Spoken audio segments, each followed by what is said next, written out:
Hello বন্ধুরা, সবাই কেমন আছেন? আজকে আরেকটি নতুন গল্প নিয়ে হাজির হলাম।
ছাগল মুরগি 2 দিন মতন চুরি হওয়া বন্ধ হয়ে গেল, কিন্তু তৃতীয় দিন থেকে আবারও চুরির পরিমাণ বেড়ে যায়। এবার শুধু চুরিই না, সাথে প্রত্যেকটা বাড়িতে ইট পাথরের টুকরো পড়া আরম্ভ হলো।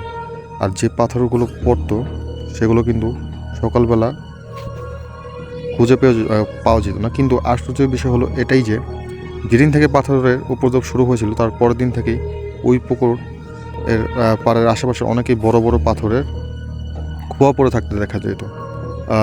ওই রকম একটা ঘটনা দেখে তারা সকলে অবাক। তাদের মনে ওই ধারণা তৈরি হলো যে ওই পুকুরের কাছে কিছু একটা গণ্ডগোল আছে।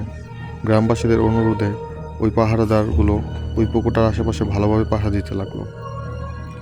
সামনে দুজয়দের বাড়ি থেকে রাতের খাবারও দিয়ে যায় ওই পাহারাদারদের। গরমকালের রাত, লোকজন প্রায় চেতনই থাকে। আবার তার মধ্যে যাদের বাড়িতে খামার রয়েছে তাদের তো দুশ্চিন্তার ঘুমই হয় না ঠিকঠাক। দিনে ছিল বুধবার, দুটো থালায় ভাত, ডাল, ইঁচড়ের তরকারি আর বকফুলের বড়া।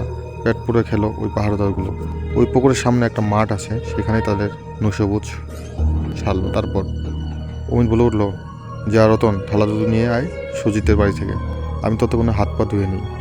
রতন থালা দুটো দিয়ে এসে ওই পুকুর পাড়ের কাছে নিয়ে গিয়ে যা দেখলো তাতে রতনের গলা শুকিয়ে গেল। রতন দেখলো অমিতকে 4 থেকে 5 জন মোটা কালো কুৎসিত বেটে মানুষ ঝাপটে ধরে জলের মাঝখানের দিকে নিয়ে যাচ্ছে।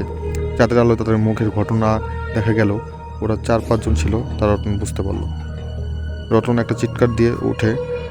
ওর চিৎকার শুনে আশেপাশের বাড়ির লোকেরা দৌড়ে আসে। তারাও একই দৃশ্য দেখলো।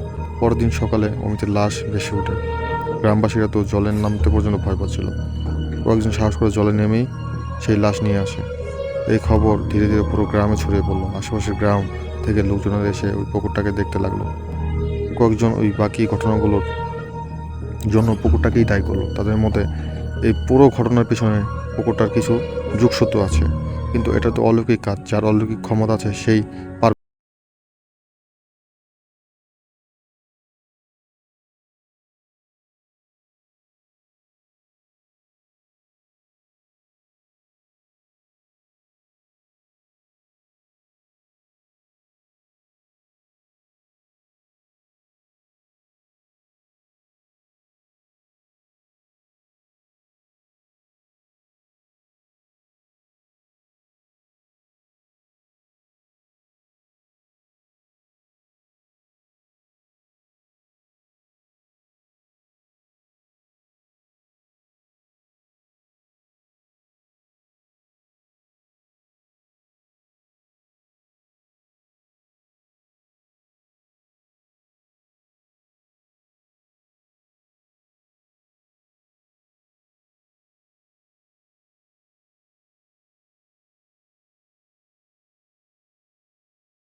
বাবা কাজে। সৈকতের মায়ের সাথে একটু ভাব ছিল সুপ্রিয়ার। আর সৈকতের সদ্য একটা বোন হয়েছে।